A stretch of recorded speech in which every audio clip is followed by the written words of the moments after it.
Hello, everyone.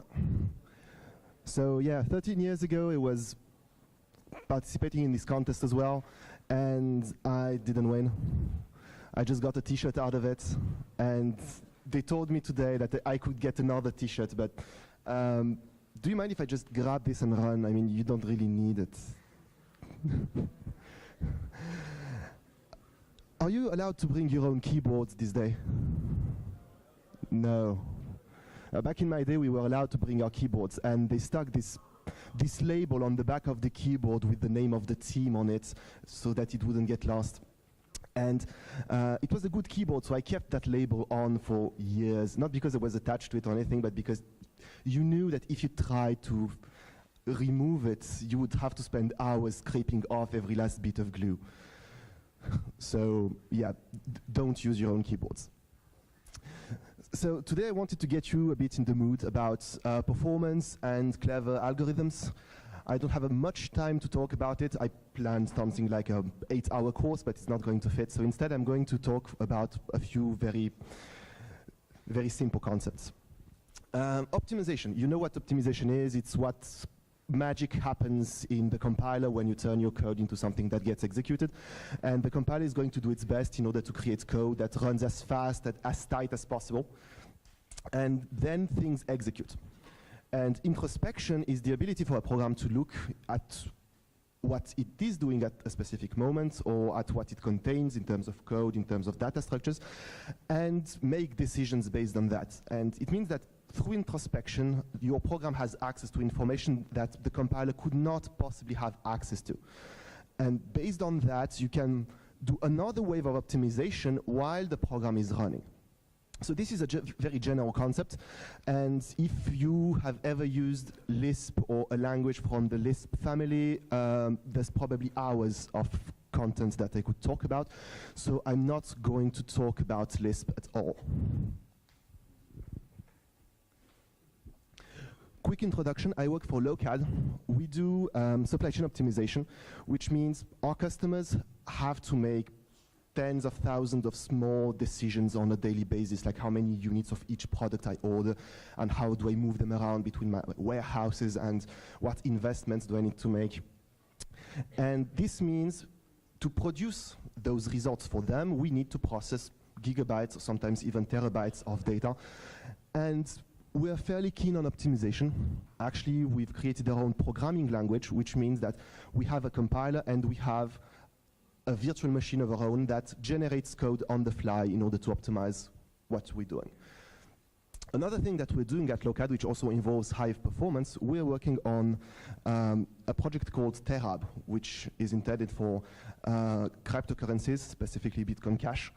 And again, it's a matter of optimizing the question, can I spend this specific amount of Bitcoin? And the answer is not obvious, because if it has already been spent by someone else, well, you're not allowed to spend it anymore. And there's a lot, again, potentially gigabytes of data that you have to process every 10 minutes, and you need a fast way to answer those questions. So, back to the high performance language. So, quick show of hands, who uses PHP in this contest?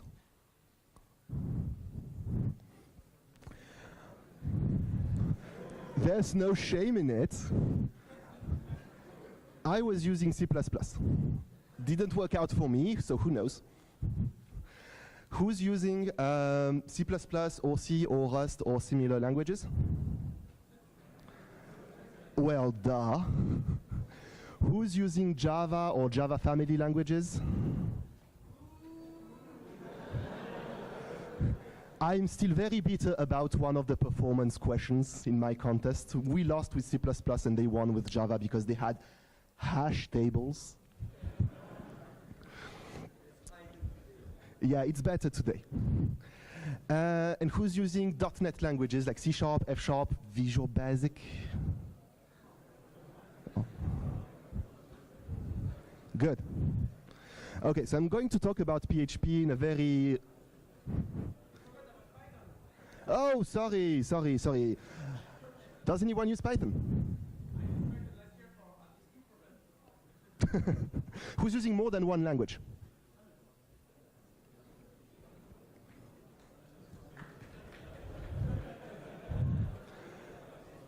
I can't even use one language well.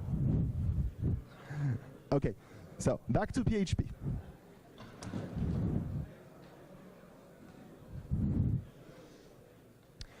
So PHP is used for making websites.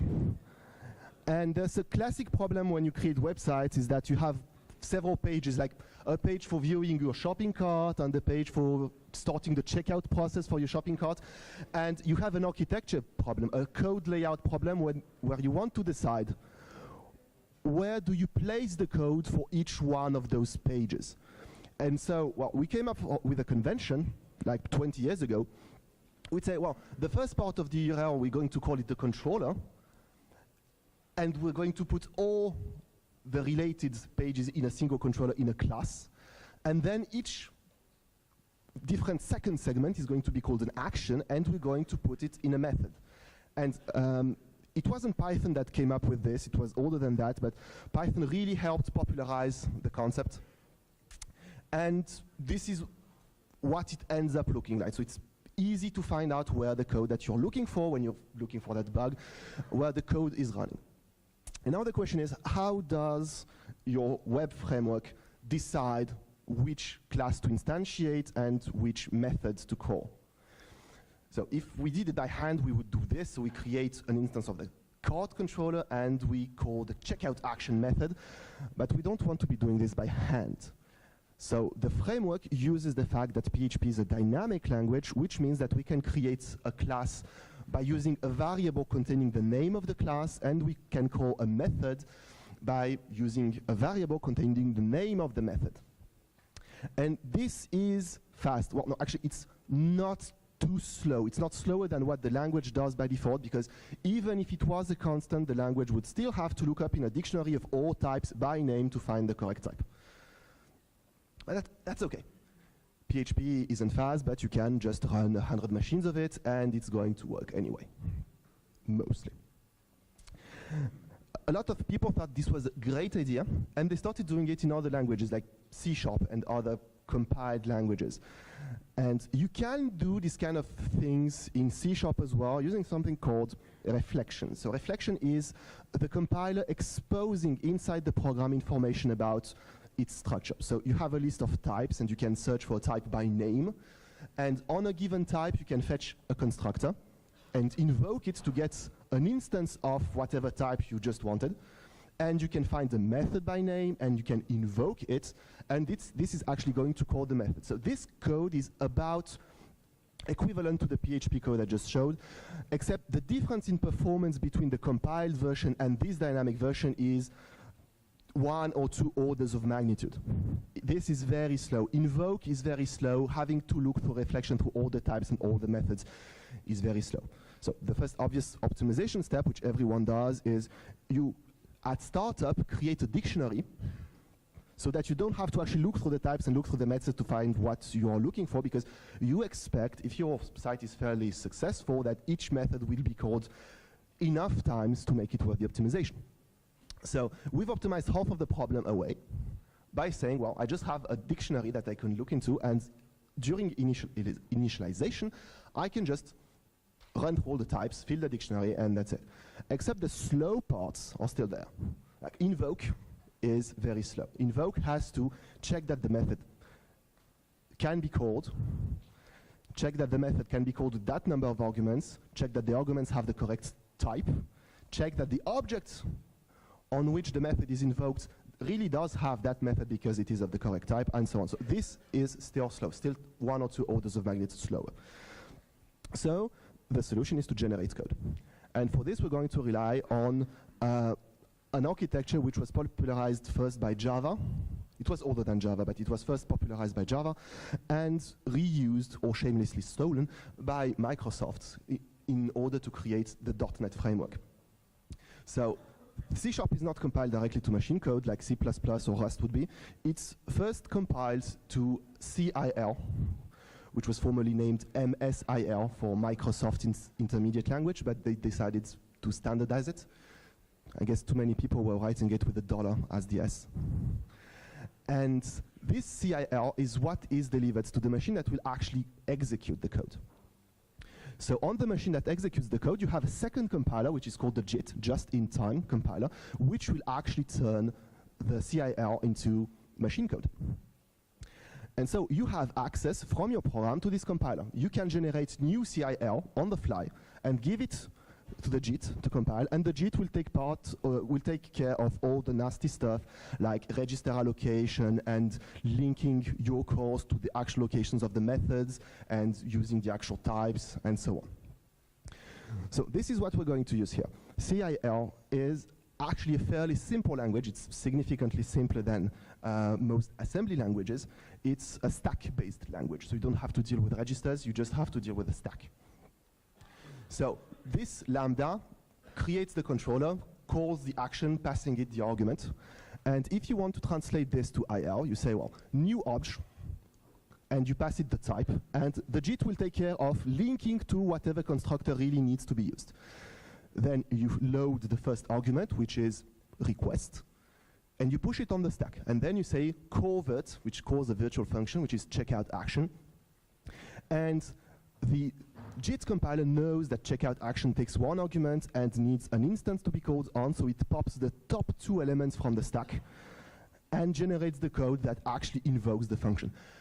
And if it's clever, it can even determine that, well, this is a virtual call, but there's only one instance, and I know its type, so there's no possible way that this could be anything but that implementation, so it's even going to strip off all the virtual code overhead involved. And then you return the result of the action. Generating this kind of IL is easy from the libraries provided by the language. You have this as a standard in the language. What I did not show here is the 50 lines of boring boilerplate initialization dance around the totem code that you have to do beforehand. You need to create a module builder, an assembly builder, a type builder, and a method builder, if I remember correctly.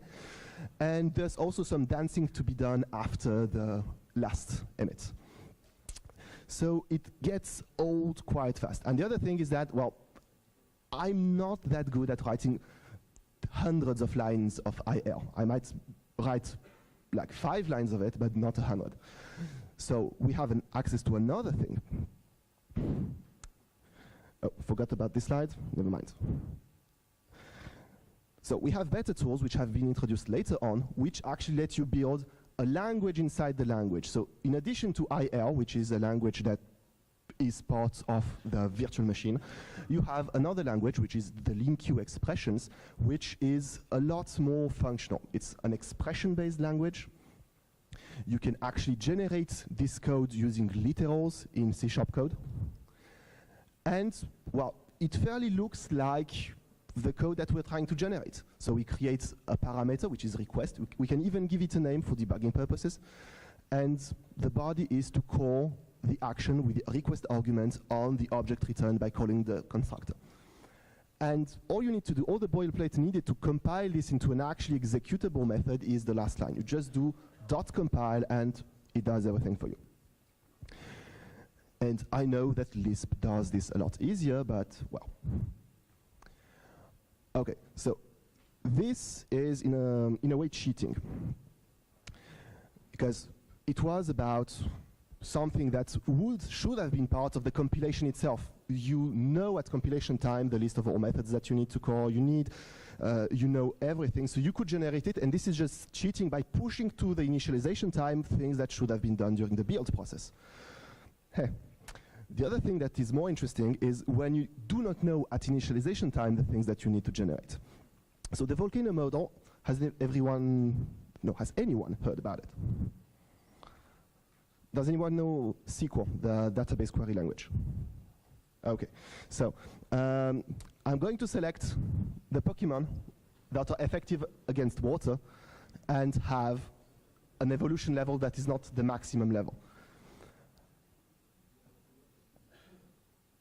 So this SQL code is going to be executed on a high-performance database. So the question is, how does the database actually, execute this? The basic building block in database execution is called the cursor. And the cursor is something that you just ask for the next row, the next Pokemon, the next element or relationship. just ask for the next until it says there's no more. And you can actually build even the most complex requests using this specific approach. So for instance, if you want to build a cursor that iterates through an array, so this is C++-ish, I think, you just say, well, my state is the current pointer, and whenever I need the next element, well, if I have reached the end, I say no, and otherwise, I return the current pointer and I increment it so that next call, we return the next pointer, and so on and so on. So most cursors are about this simple. Some of them are a bit more complex, but most of them are simple. A cursor that implements a where, you have a predicate, you have a cursor that you're filtering at that specific point. Just going to say, well, when you ask me for my next row, I'm going to ask for the next row of the inner cursor. Does it satisfy the predicate? If it does, I'll return it to you. Otherwise, I just throw it away and start again until I reach the end, or I find one that satisfies it. So this is a cursor and fairly easy to implement as well. And you combine cursors. Like for instance, the from is just an array cursor. Let's say that, for instance, the data was memory mapped from the disk.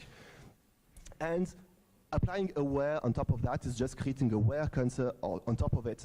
And obviously in a database, you wouldn't be creating a lambda function to represent that. It would also be created using a similar pattern. But this is the general idea. And so when you build the entire query, it starts looking like a volcano. So you have the rows bubbling up from the cursors at the bottom, rising through the filters, rising through the joins, through the filters again, until they reach a select, which does a quick data manipulation. And it kind of erupts out of the crater. This is called the volcano model. And well, you can compare the volcano model to what would happen if you wrote the code by hand. It doesn't take a very skilled developer to write the equivalent, this is C#, but the equivalent code by hand. So which one do databases uses and what are the trade-offs? So databases will generally, like modern databases, will generally use the volcano model for a simple reason. The expected use case. Expected use case for databases these days is to sit behind a web server and they just get fed with thousands and tens of thousands of tiny, small, subtly different requests that only deal with 1 or maybe 10 rows. So you would waste time trying to compile away the overhead of the volcano model because it's not that bad. Like if you only need to deal with a few rows, all the compiler overhead is going to be so large that you're wasting time. There are two cases where you actually need to generate this kind of code, and you can generate it with whatever tools your language provides. The first one is done by, let's say, enterprise-y databases, which keep statistics on how often some requests are called. And when a request has been called often enough, they compile it. They make the bet that, well, I'm going to see this request again and again all the time, so let's compile it, and it will be faster. It's worth the investment. The other case is a case that has appeared and become more important because of big data, which is, well, I'm not asking you for 1 row or 10 rows. No, I actually need you to run through 5 terabytes of data, all of it. No indexes, I just need you to do hard computations and give me analytics about it. And in that case, it makes sense to do this, to generate this code ahead of time, because you know that, well, it's going to cost me like 50 milliseconds of code generation and optimization and so on. But then, since I'm looking at hours of execution time, well, eliminating all the overheads of virtual cores and so on is actually a good investment. So this is one of the optimizations that we have in our own compiler, because we're always in the deal with terabytes of data situation. But you also see it in, well, Spark, for instance, introduced it in, I think, 2007. And some databases, especially Oracle databases, I suspect, are using it on a regular basis as well. Thank you for listening.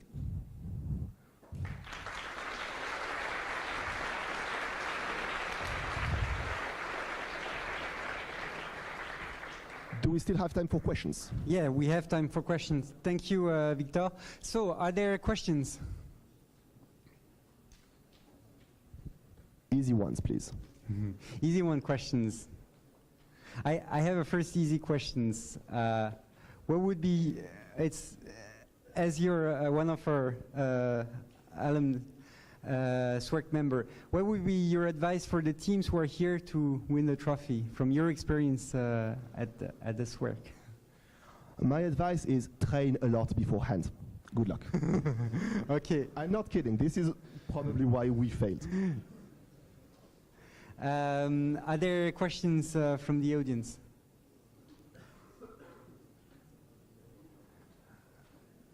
Okay, if not, well, let's thank again Victor.